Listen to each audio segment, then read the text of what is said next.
Hello, you guys, and welcome to this episode. I am so excited to have a good friend of mine, Shasta Bratt, on. She runs Bratt Bookkeeping, and I know so many of you guys are so stressed about finances. You're probably feeling a little embarrassed or heavy around your finances, especially the fact that it is April 7th, and it is fucking tax season, an entire month of March literally gone.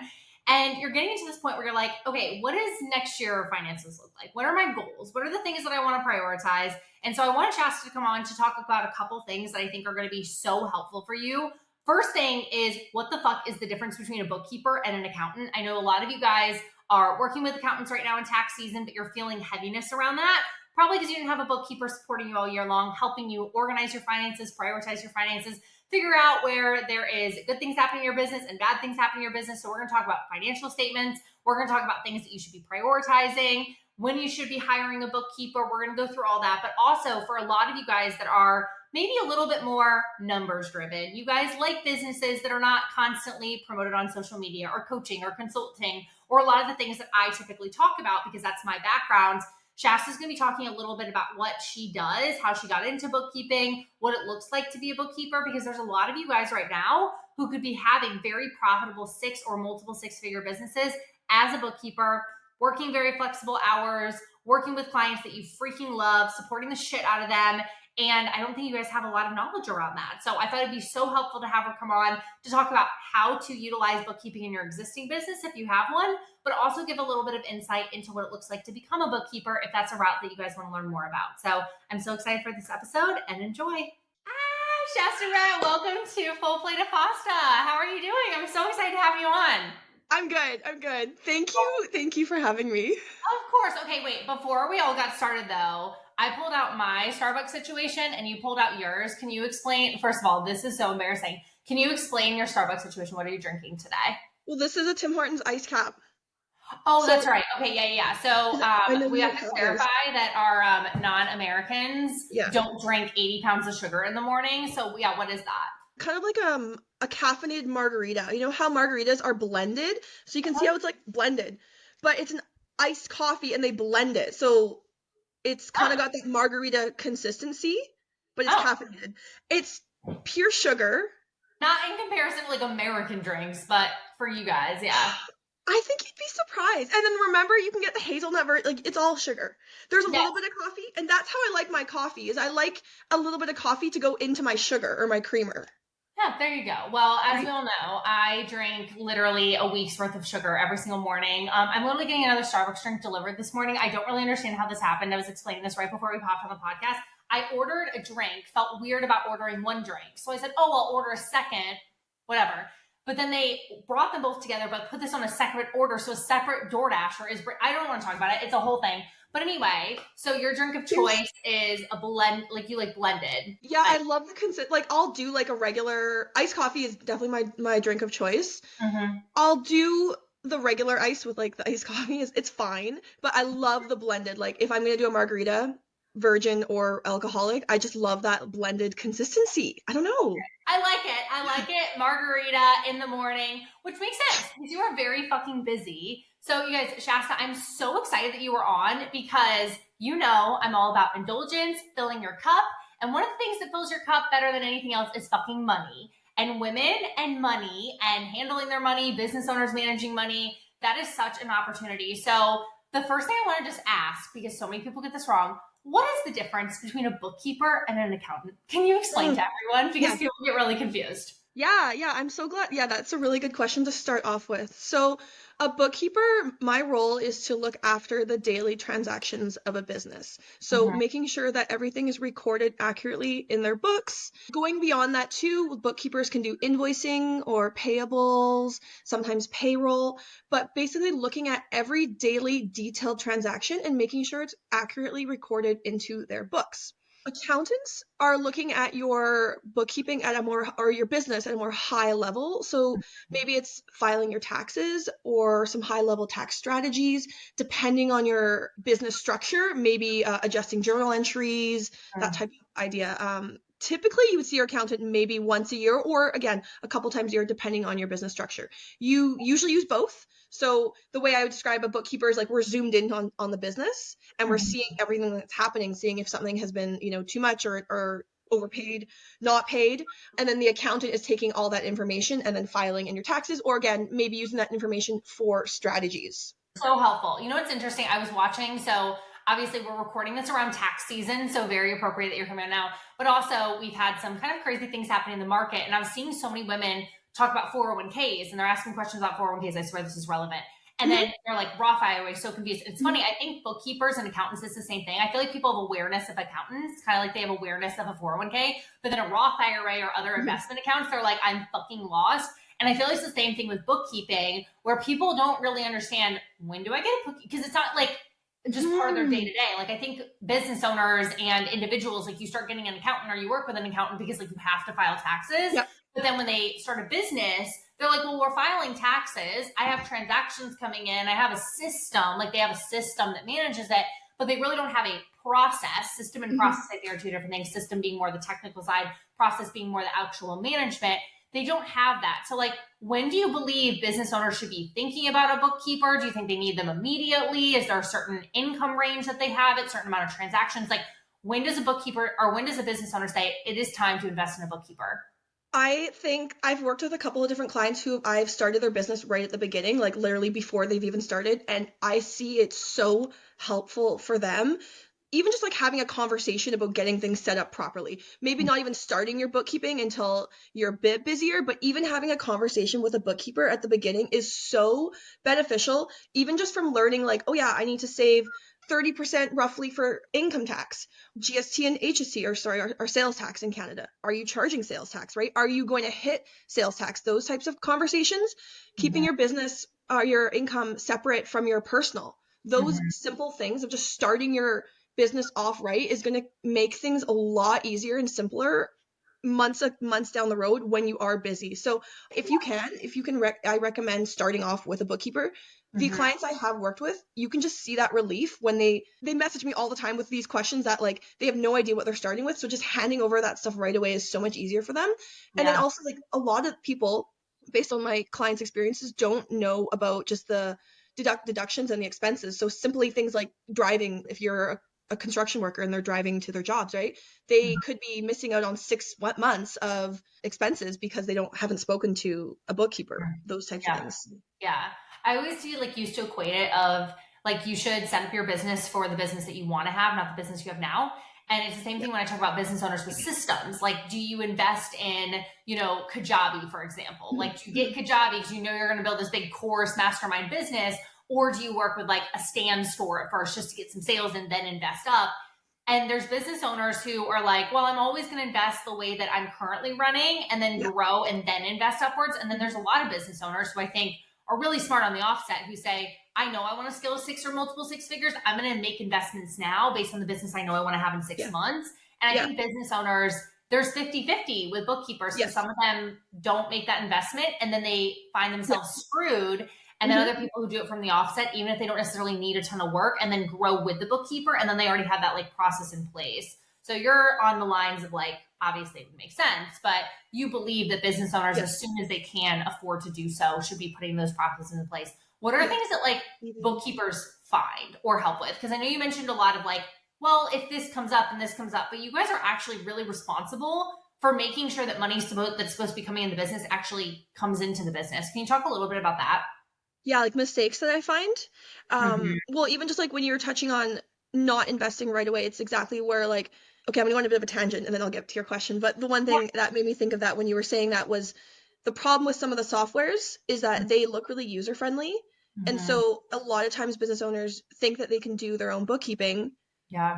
And like maybe they can, like, not to sound rude, but we learn there are like things that we have to do courses and there are things that are put into wrong places sometimes. So I'd say off the top of my head, mistakes that I see that business owners do incorrectly is maybe just misplacing categories and thinking that bookkeeping is just putting expenses into categories is one, when it's not necessarily just throwing them into the category that you think sounds good. Depending on which category you put in an expense, that's going to reflect which report you have to file your taxes for. Again, depending on what type of business you are too. So it could make a big difference depending on where you're putting in the categories. Another mistake I see is not charging sales tax when they're supposed to be. there is a certain threshold in Canada, which is $30,000 that we have to pay. We have to charge GST and HST to our customers. And so some clients aren't aware of that and they just keep not charging the GST, or some Mhm. clients will charge the GST and then they won't remit it. And so Mhm. that's essentially pocketing the government's money. Duplicating expenses too, you'll see that a lot again, just with incorrect matching in the software. Yeah, a lot. And then just general messiness, like general just messiness and not knowing what clean books look like. So I find that when I speak to clients who have been working on spreadsheets and not really have a bookkeeping plan, they Yeah. feel embarrassed. But I Mhm. almost feel like, no, this is so much easier. It's so much easier for me to start off with a clean set of books for you instead of having to go in and clean up a mess because, and fix errors. Because this can also be costly, not just for my time, but for errors that, for tax purposes that might need to be fixed too, right? So Yeah. again, back to being able to just have a conversation with a bookkeeper before you start, or being able to start with one is a lot easier long Yeah. term. Can you also give a little insight on reporting? Because it's fun, and this is not one of the topics that I think is super sexy, but like I think it's really interesting how often I talk with business owners who are like, well, I want to do this in my business or I want to do that in my business, obviously from a business coaching standpoint. And I'm like, why? And they're like, well, because I want to pay my team more. I want to do this. And I'm like, well, what are your expenses now? And they just have no awareness of where any of the money is in their business. And I'm talking about these are business owners who start scaling to like $50,000 in a month or $100,000 in a month. And I'm like, you don't know like what your profit is. You don't know where your expenses are. They're just like, it's around here. And we do a lot of this like around. It's the same shit that Mm, we do in our personal finances. I see it all the time where they're like, I've spent around this amount. I make around this. And it's like, mhm. you kind of know that you're maybe like close, but you don't really know where it is. It's like, oh, I think I have around this amount of money on my credit card. Like, what? Can Yeah, you talk about reporting? Like, yeah. what types of things should people be looking at? What types of reports should you be running? Like, what are business Mhm. owners not doing from like a Yeah. monthly management, annual management standpoint? Yeah, the two that come off my head is if you are a sole prop, profit and loss is what you would want to be focusing on if you are a sole prop. And then if you are a corporation, it would be the balance sheet as well. So just focus on those two reports. But Okay. your profit and loss, that is obviously going to be just where your main income is coming from. There's Mhm. probably going to be a couple streams of income depending on your business. Your expenses is typically what gets broken out more. And so you want to make sure that is accurate because that is where money can start to where your cash flow then is decreased if your expenses in your profit and loss is not clear. That Yeah. is often a really good snapshot of how your business is at a specific point, and that's where you can start to use that, like if I'm going to be able to buy XY expense, you can look at your profit and loss, which is really helpful. But having Yeah. the profit and loss, you need to have a software and have clean books to be able to pull up that report too. So it kind of all Mhm. comes back to just the clean set of books with bookkeeping. Yeah. I actually just thought about this. This was really interesting. I was thinking about like having that awareness and how then you make investment decisions. Cause I always say when I was thinking about personal finance, I used to say like having a savings account or having like money available isn't just for like bad emergencies. Sometimes it's like good opportunities. Like if my dream mentor, whoever was gonna like come and do an event in St. Louis, like that's an opportunity that I would never want to pass up. And if it's 10K, the ability that you could spend 10K for like a good opportunity is also just as important as Yeah, spending 10K on something bad. Like yeah. obviously you have to have the right amount of money for those types of things. But it's interesting. I've actually in 200 clients, long-term high ticket clients, I've only ever had two people ever tell me I need to like put in your expenses into like my business to make sure that it makes sense for my business. Two out of like 200. Isn't that wild? Interesting. You really Yeah, think about it. Because that's yeah, really what you should be doing is you should yeah. be thinking about every expense. And I Yes. think coaching and consulting is an expense. And I have a lot of people who Mhm. are just like, I could afford it or I have the guts to afford it.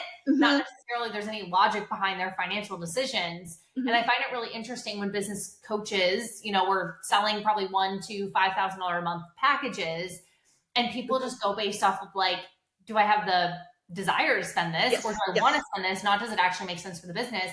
And I Yes. have a lot of people who are a lot higher profit in their business. They're maybe making 30, 40,000 K profit that overcomplicate those expenses more than sometimes people at like a 1K a month or 2K a month because they're like, I just want to do this. And I think that logic can be so skewed if you don't like make that a priority to actually have it in black and white in front of you and Mhm. you're always running on emotions and you run your business Mhm. that way. We always know that that doesn't work, but it also doesn't work from a financial standpoint.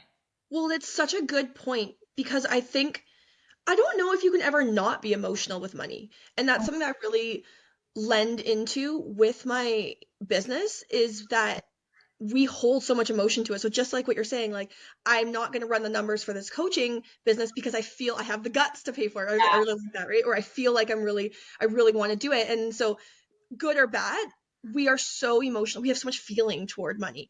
And Mhm.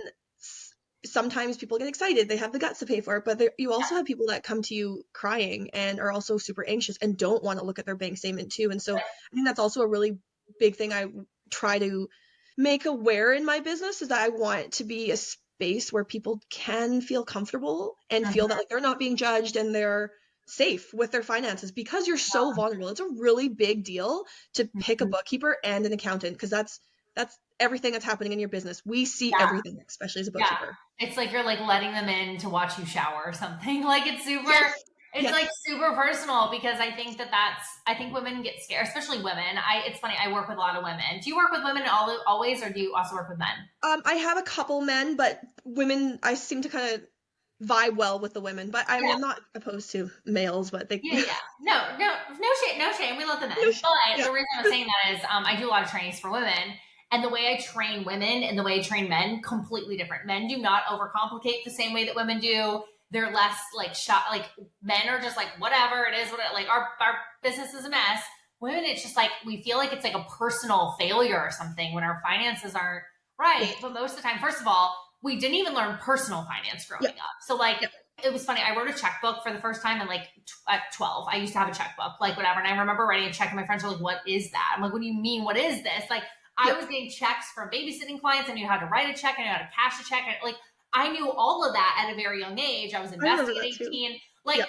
I learned, but I didn't learn it in school. And then it's Mhm. like, so you don't even know personal finance. Then Yep. it's business finance, which is so much more confusing, in my opinion. And it's kind of wild to assume that like you should have Yes. it all together. So like what are some of the feelings that you feel like your audience is experiencing right now around money, and like how can you talk them out of that? Like I'm sure a lot of your ideal clients are literally even listening to this right now. A lot of Mhm. mine do as well. Just like how do I feel like I'm crushing it with business? And one of the biggest areas that we fucking oversee is finances. And we literally like let that just fall to the wayside. So what are Mhm. your like ideal clients sharing with you? What are women talking about with you? Like, what are you noticing when it comes to women's feelings around their business finances? Yeah, some key phrases that are just popping in my brain right now are like, I want to be in control. I Mm, feel overwhelmed. I'm not a numbers person.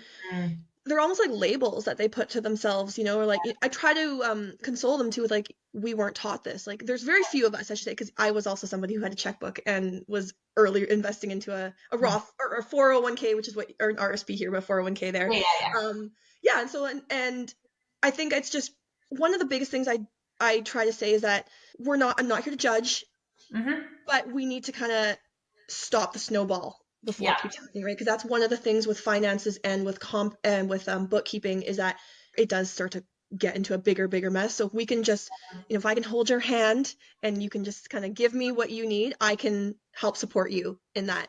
I'm not gonna be mad at you or judge you because you don't know this stuff, because a lot of us weren't taught it. But I don't also want my clients to associate their value with the fact that they don't know this stuff. And Yeah. I don't want them to think that like just because they're not a numbers person, you can't learn the books. As I Mm-hmm. start to go through bookkeeping with my clients, depending on where they're at when we start, it's cool to start to see them understand certain things, like even just simple things like what the balance sheet is and what the profit and loss is, and start to Yeah. navigate those things and just navigate like some important things of like, okay, your tax here, this is what this should be, right? I'm still doing the books, but like they're starting to learn about it, which is really important. And it's cool for them to start to see like from the start when we started working together, where they were like, I'm overwhelmed, I have no idea, I'm not good at this, to being like, okay, I'm noticing this, and that's a really cool thing for me to see. Yeah. Well, a lot of business owners don't do it all themselves. Like, it's really interesting. I Yeah. think we're in this new age. I call it like the online space, but honestly, it's just a new age of like solopreneurs, right? It's like, I do all the stuff. I do all the stuff. And there's great technology that did not exist 20 years ago. So you can do more yourself. Like, I do all my own marketing. I do my own sale. Like, I do a lot Mm-hmm. myself.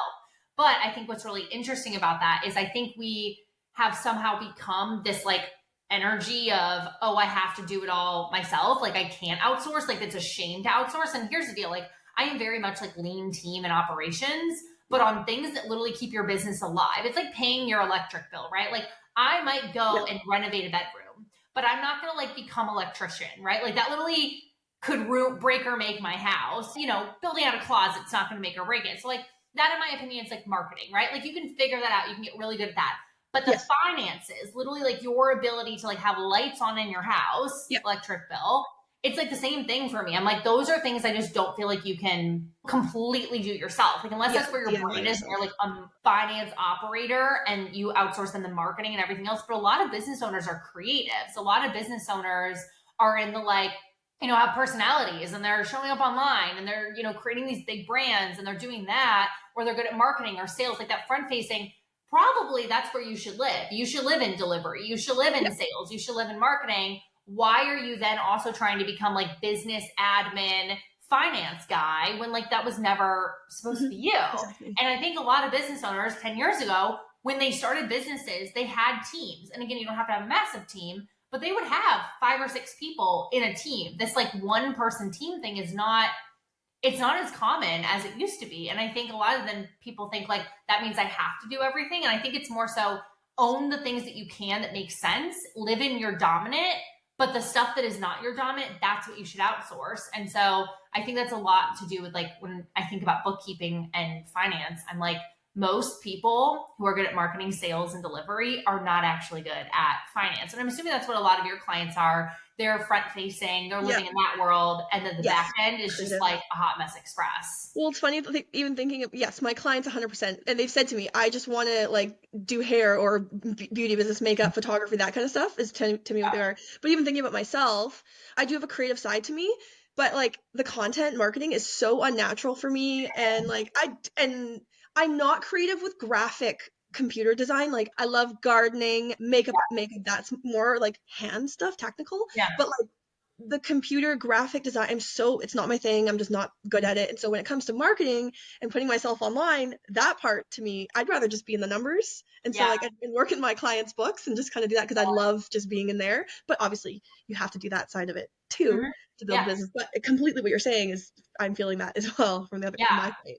Yeah, there's usually like I always call it like the front end of business and the back end. Front end would be like supporting clients, it would be sales, it would be marketing, and then the back end is like finance, systems, tech. Like even in the By the Blazer framework that a lot of people are familiar with, because I literally talk about every fucking episode, we have kind of the core, which is marketing, sales, and delivery, which we call authority, conversion, and delivery. Like that kind of core, that's the front facing, the identity work of like how you work for yourself, how you structure yourself, that impacts that, but that's behind the scenes. Optimization is a lot of systems, team, that kind of stuff behind the scenes. Innovation, the way you're thinking about the business growing, that's a lot of back end. So the corners of the business, the outside of the business, the shell that holds it together is the back end. And so I think a lot of the times with business owners, they try to do all 6 pillars, in my opinion, and usually they either dominate in the front end or they dominate in the back end. Now, 90% of my clients dominate in the front end, but that's why I'm like so excited about this conversation, is because I want people to be aware that like they don't need to also try to dominate in a space that they shouldn't. And you'd probably see more sales.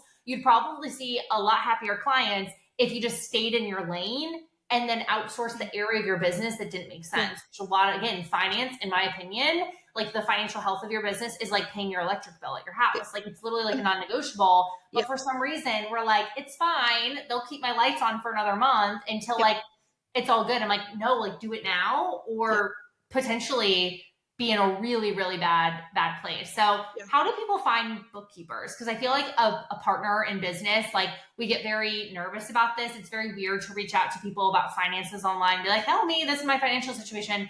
Like, how are you marketing your business? How are you finding your clients? What are some of the processes that you would share with people who are looking to maybe finally make this investment for themselves? Yeah, for me, Instagram's been working great. So Instagram and then like referrals and word of mouth have been the 2 for me. So just getting online and putting myself out there, which again is very unnatural for me, but that's how people have been finding me and how like for finding bookkeepers. And then I'm noticing once I've built a good connection, then I'm getting referrals or just other people coming. I mean, kind of to answer your question, if someone is looking for bookkeepers, maybe in person meeting events too. Like I think that's really cool. I'm starting to love that that's starting to come back a bit more too, and I'm really looking to do more of that as well too. So if someone is looking for a bookkeeper, that could also be a really good option. Yeah. I think if you have proximity to someone's business, referral is so helpful. I mean, obviously, like I'm a marketer to my core and like post content, but I do think if there's something to be said about like asking your inner circle. And I think that's what's really cool about a lot of like my bookkeeper web design clients is they have a big referral business. Obviously, I'm always big focus on marketing, but I think it's really cool this idea that if you're touching someone's like internal business, right? Like you build this trust, Mhm. like there's so many people who need that it's much easier to then sell a client being like, hey, I'm gonna like get in the weeds of your business. I'm literally gonna see you naked, aka I'm gonna like see your business finances. Yeah. And I've done this successfully for someone that you trust and you also know. So I could imagine that's like a huge thing in your business. And so for all of you guys too that also have those like very intimate businesses, if you're in finance, operations, like you're probably going to see a big chunk of your business come from referrals. What type of business owners have you worked with in the past? Like what has been your client base so far? So far, hairstylists, Mm. makeup artists, therapists, Mm. online content creators. I've seemed to have a couple of those too because it's so interesting learning those types of businesses because that's a new type of business model versus like a content mentor, content coach, which is very Mm. cool now versus like the hairstylist. I used to be a hairstylist too, so I'm quite familiar with that industry. Yeah. But it's very interesting, like learning about those types of newer online businesses too. So that's also what's really fun about being a bookkeeper, is seeing all these. But yeah, again, the creativity, and then therapists. I seem to attract a lot of therapists too, like counselors, which is Hey, really fun. they have payments come through. It's Yeah. interesting though, because probably there's a difference between like an online business owner maybe charging like 2 or 3K for a transaction, $20,000 purchases versus like hairstylists. I mean, I actually take that back. I don't have good hair, so I'm taking it back. I'm thinking like I get a haircut every 2 months, aka I have like a $60 bill. I forget that women come in and like they spend like 2K on their fucking hair. So I actually take Yeah. that back. I'm saying it Extensions. wrong. Yeah. Probably the same amount that I charge for coaching, people are spending on their hair every single month. Like Yeah. they probably have some crazy amounts for Yeah. their When you get extensions in there and you get color in there, and yeah, like especially from like what I was seeing. Yeah. wild. Okay, I want to actually go back to something you said. You're like, I started as a hairstylist and now I'm a Yes. bookkeeper. What? Okay, like give Yes. us that because like how long were you a hair cutter? Like hair cutter. How long were you a hairstylist? How long were you Okay. doing hair? Like how Yes. when did we make this transition? Because that's wild. I have a lot of pivots, so we can, Power yeah. of the pivot, baby. Yeah, yeah, I know, and I love that episode. Okay, graduated from high school and I went straight into hair school right at 18, 19. Yeah. Loved it. And I then moved out on my own and lived in downtown Vancouver, like right kind of in the heart of it at 19 years old, and just worked at a high-end hair salon in Vancouver, just doing hair for about 5 years. Mhm. Loved it. It was super fun. It's something I always wanted to do. I had to live in the city, and I had to live at this very work at this very high-end salon. Like it could not be any other salon. Could Like, not be anything else. I love it. You're like, I yeah, have like to do this. yeah, like it doesn't matter. Like the other salons, they're great, but like I had to work at, it's called Access, and I had to be at that salon. So I Okay. did, which was super cool. And I lived downtown, and I was living like the 19-year-old 20 life, and it was great. I loved being a hairdresser. It was so fun. I loved having that skill, and I really do still like having that skill. And then after about 5 years, I think I just wanted to try something different. Do you want me to go into my other pivots? Yeah, I want to hear about Okay. all the parts. I fucking love pivoting, you guys. Like, I get like high off of. I've never gotten high in my life, by the way. But if I would, it's off of hearing women pivot and like completely Really? 180. Because I have so many amazing people in my world that I either know personally, professionally, whatever. That literally, it's like they've lived like 45 lives, and I feel like you've lived a lot of lives in the last couple of years. Okay, this is so cool to hear because like I'm embarrassed about my pivot. So it's kind of nice to get into it, but I'll get into it a bit more. Yeah, I was like in my early 20s, 22, 23. I just kind of started thinking, it's great to have this hairdressing skill, but maybe I want to try something else. And nursing has always been a really big interest for me too. Loved female, or not female, but like health and anatomy, physiology, everything about it. I did end up going really more into the female reproductive system, but at the beginning it was all just about health and anatomy. My mom was a massage therapist, so I kind of grew up with that body as well. So it was kind of like hairdressing and nursing were kind of the two I was thinking of. Yeah. And then at 17, 18, I was like, hairdressing, I don't have the motivation to go into nursing school. But then Yeah. I kind of started to think about it again a little bit more in hairdressing. And so I ended up quitting hairdressing and then started my upgrading for nursing because I took about 5 years. So you have to like upgrade your high school programs again. And that took about 3 years after all of that. And so as I'm going through it, I'm loving it, but it got to the point where I was 26 and I got accepted into two nursing programs. Nice. And at this point, I moved to Vancouver Island. And after those 3 years, like something just changed in me. I think I was just sick of like not making money. I just wanted to start working. And so Typical, I, typical. I just want to make more money. I love yeah, it. I was just like kind of tired of being like a broke student, and I did not feel that same motivation to go to nursing school, which I know you need. And Hmm. I felt bad for taking up a spot, and I wanted to like get married, and start doing that part. And I was like, my priorities were shifting now, and I wanted to be really aware of that because you need to be like, Yeah. determined to go to nursing school. So I ended up declining, and I worked for a ferry, kind of figuring out my just like doing customer service, serving food on a Like boat. a ferry. A ferry. Oh, Yeah. Yeah, we have a big ferry here. where is Vancouver? Is Vancouver an island? Am I Yeah. fucking Yeah. dumb? Where is No, Vancouver? like you got Vancouver and then you've got Vancouver Island and then we have a big ferry Oh my God. and it like you can drive cars on like we can fit like probably like 300 cars on. Wait, that's so cool. I don't know if I knew that. I'm not like Yeah. overly, obviously, I'm just a dumb American like we all are. But no, I'm saying that because every time I go to Canada, every Uber driver is like, "Oh, where are you from?" I'm like, "St. Louis, Missouri." And they're like, "Oh yeah, like right in Missouri." I'm like, "You're in? How do you know where Missouri is?" Like they don't know. I'm not even kidding. Literally, Canadians know more about the U.S. than we do, and then they know everything obviously about Canada. We know nothing about Canada. So I'm like trying to remember. I'm like, oh yeah, like you're right. But in my brain, the only Yeah. place I know in Canada well is Toronto, and I'm like Yeah. here. So like I Yeah. don't know. Everything else is just Canada. Like I don't know. Yeah. So okay, so ferry, Yeah. big part of your guys is like that area. Okay, that makes sense. Yeah. Yeah, and like so like Vancouver Island's a really big island. So like we take Mhm. the boat. It's like a 2-hour boat ride depending on where you go. So there's different like Okay. routes to go and they're pretty big boats. There's probably like a lot of them. So I worked for that company. It's a really big company. Mm. And so I was, basically serving food, just doing customer service. Yeah. And my husband also worked there. Both of us being on shift work was hard. We had I think at this point we were maybe had our daughter around this time or was going to have our daughter something like that, and so just like both of us being on shift work with kids was just getting to be really hard. This was also around COVID, and when I was also working closely with my aunt too, who is a CPA, Hmm.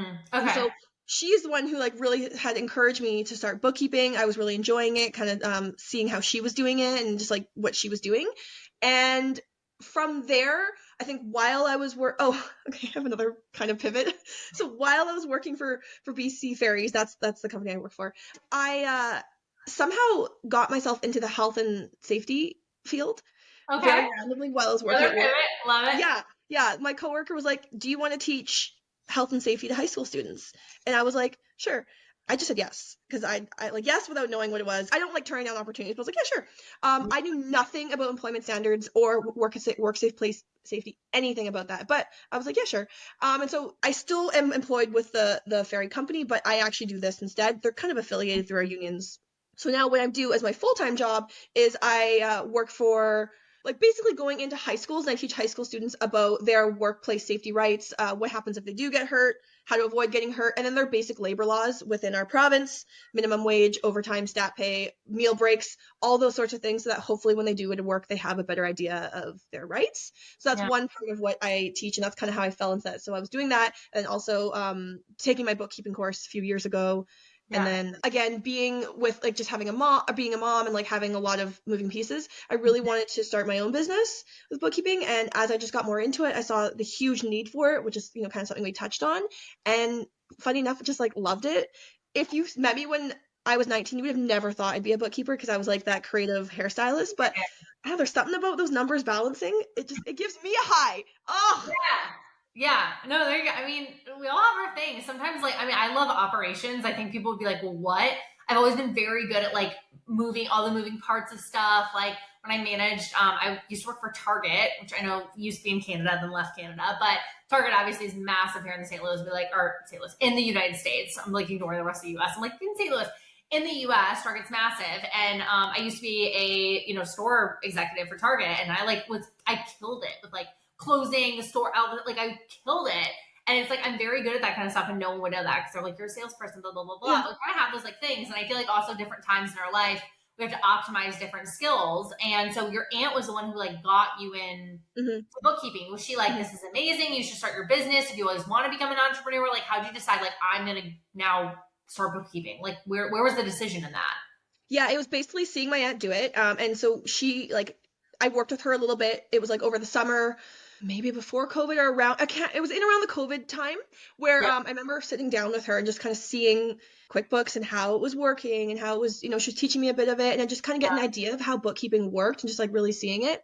And so just working with her a little bit. And I think she just started encouraging me to be like, it's something you could do, something you could do to start your own business. She has her own business and did it with kids too. So she thought it was like a really good idea to just Mm-hmm. get away from the shift work. Cause again, both of us being on shift work is impossible with kids. Mm-hmm. And, really kept encouraging it. She also is like somebody who never doubted me. So it did take me a few years again because I had kids in between to really get my business going. But she was always like, no, like never doubted me.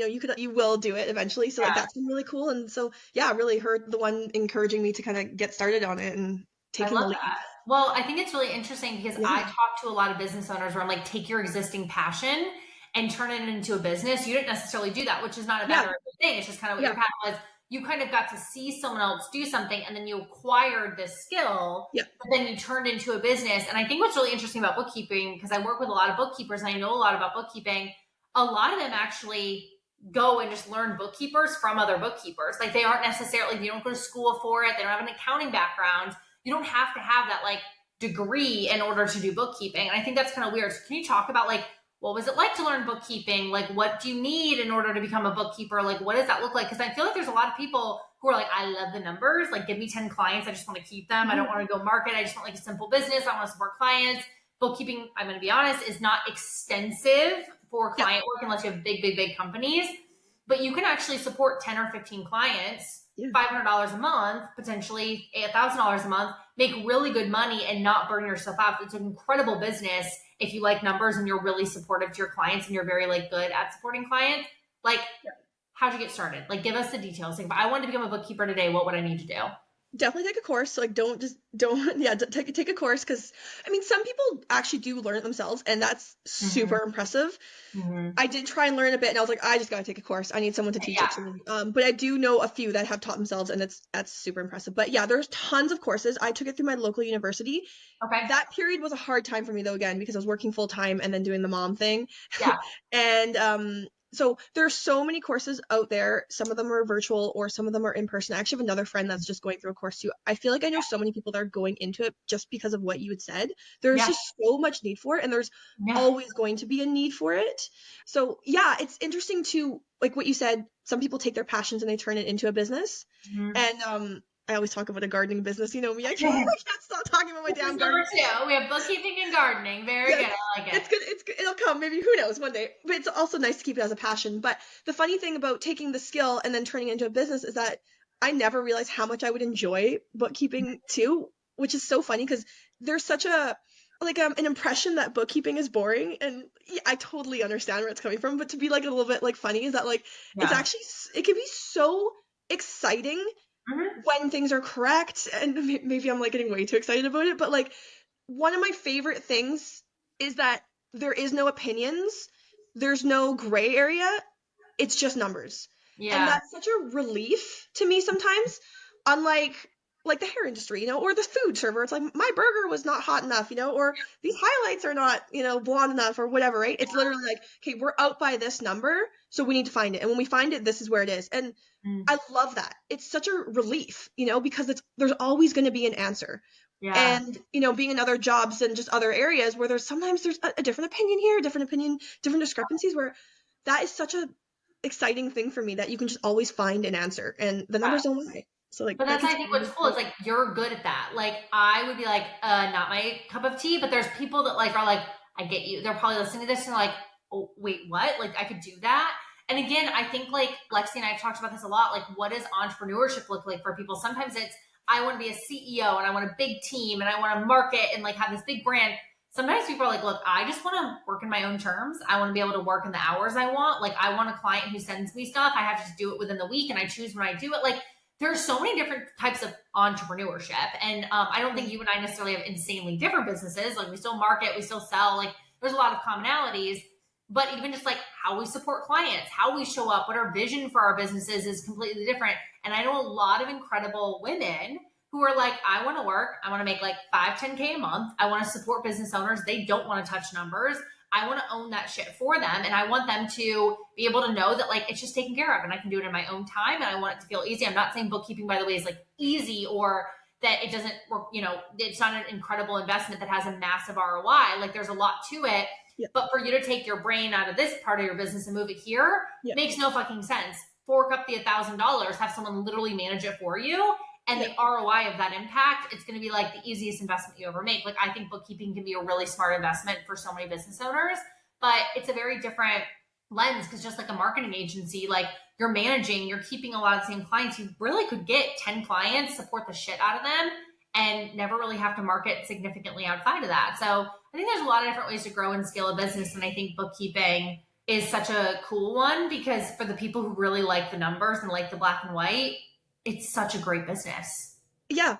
And I hope that, because I do still see myself a little bit different in that, I have that creative side to me, but I also hope that I can bring I want it to be a safe space for my clients, but I also want it to be fun, lighthearted, accurate, of course, too, but just it doesn't have to be a big, stressful, scary, heavy thing.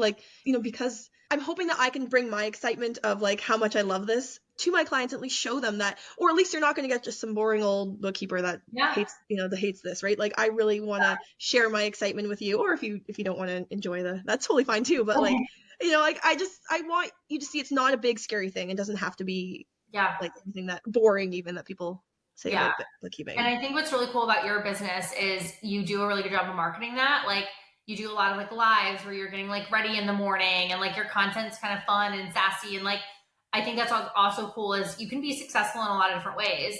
Bookkeepers don't have to be boring. They might like the black and white. They might like the technical, but probably you as a CEO would, if you had the top fucking time to prioritize it. You just most of the time live in the gray. I live in the marketing. I live in the emotions. I live in that. But I want someone to come to me and be like, here you go. Here's the black and white. Because I need black, white, and gray in order to feel balanced in my business. And so many of us live in the gray, and then we never really have true answers of what's happening from behind the scenes.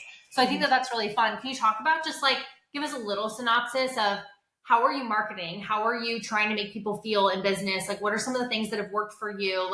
Just talk about growing your business because you have not been doing this for forever. And I feel in the last 6 to 12 months, you've really gotten this clarity of what your vision is for bookkeeping and how to make it fun and fresh and not boring and stale and not exciting, I feel you have a very fresh take on it. Thank you. Yeah, how I'm growing my business is, I think, speaking to how people are feeling, and I'm trying not to sound so robotic by being I can help them with it, but really speaking to how they're feeling and just without saying over and over, but really wanting to show you that this is no judgment. I'm not here to make you feel bad. I just want you to be caught up. I try to show in my marketing, and I think maybe this has helped too with growing, is that I really want to be personable. I want to get to know you as a person. And again, that lends to it being a really vulnerable space. And I think that has helped with me growing it, is just showing you that you are more than just, to me, you're more than just the business numbers. I am genuine. I have a lot of interest in just people genuinely. And so I do really like that client part of the business.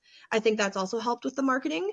Some of my friends, they joke around and they call me HR because if I meet someone new, it's I pepper them with questions. An interview, and I really don't mean it like an interview. It's just genuine curiosity, oh my god, where are you from, and this, and so it kind of feels like an HR interview, but it's not. I just want to know more about you, and so I think that's something I can't help but bring into my business because I am so passionate and compassionate about people, what their business can be and how it is. It's important to me, and I really want to see the best, and it's exciting when people do evolve and their businesses do grow. It's really cool to be a part of that. So I think, going back to your question, showing the emotional side to the bookkeeping. Yeah. Instead of just always the number, really lending into just how I can be there for you emotionally as well as helping with the numbers, and then showing a bit of my weird, fun, awkward self.